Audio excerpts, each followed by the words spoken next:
Hindus living in Britain feel that they're being ignored while Muslims are having their needs listened to, especially since the July the 7th attacks. That's the finding of the first ever survey of Hindus living in Britain.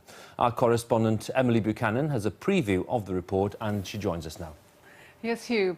On the 10 o'clock news, we've been exploring the changing face of Britain, and this latest report gives a unique insight into the country's Hindus. The survey found they feel their contribution to society is not adequately valued. There are 500,000 Hindus in Britain. That's 1% of the total population. They make up the third largest religious group after Christians and Muslims. And one of their biggest concerns is being labelled Asian. They'd prefer to be called Hindu or Indian. I've been to Leicester to find out why.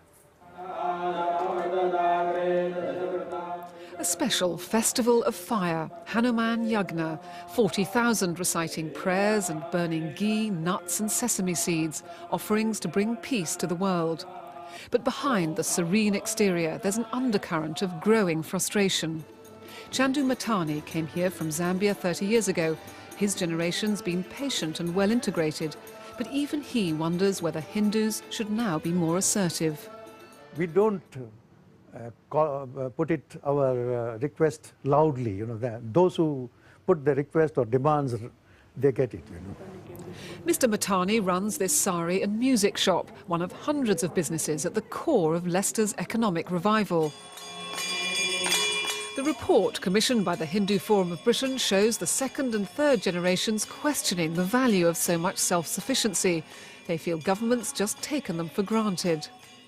We've offered a lot to the British economy, to the British educational system, and I think we'd like recognition for that. We've worked extra hard, we've worked extra hours. We have not taken handouts like other communities have, and I think we want recognition for that. That's a view that other faith groups would no doubt dispute. Leicester city centre. For years, the large number of immigrants here from the subcontinent would have been called Asians. But that collective Asian identity just doesn't fit anymore.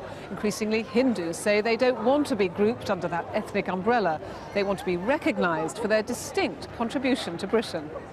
A big grievance is over public funding and support. In Leicester, Muslims can be buried in their own cemetery within 24 hours to fit in with their religious requirements. Hindus have been asking for their own crematorium for 20 years. The Hindu youth now feel that because they are not shouting and they are not militant, they are not getting what they should get.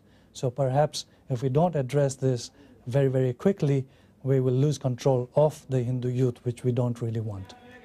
Many of Britain's Hindus feel they've become marginalised, and if no one listens to them, they predict trouble in the future.